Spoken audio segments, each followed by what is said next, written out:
бүгін енді сенім мынау кәсіподақ ұйымы медицина қызметкерінің арасында дәстүрлі түрде спорт ойындарын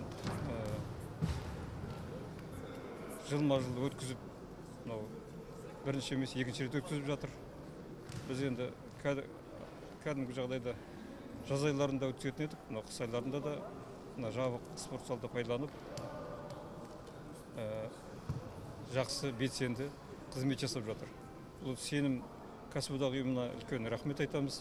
Медицина қызметкерлерінің атынан, облыстық денсаулық сақтау басқармасының атынан. Осындай енді әрқашанда бұл денсаулық пен спорт біз егіз деп есептейміз. Әрқашанда осындай спортпен айналысып, өзіміз денсаулық саласының қызметкерлері болғаннан кейін денсаулық тілеп, денсаулықты нығайту үшін спортпен айналысу керек екенін әбден халықтың бәрі де біледі. Сондықтан біз насихаттаушымыз. Сондықтан әрбір мекемеден қатысып,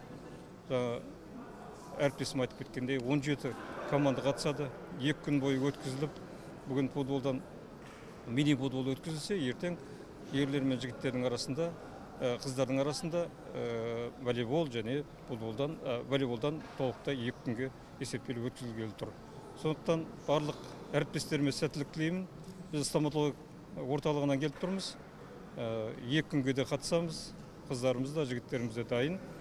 Барлық әріптестерімізге қатысқанның өзі жетістік деп есептейміз.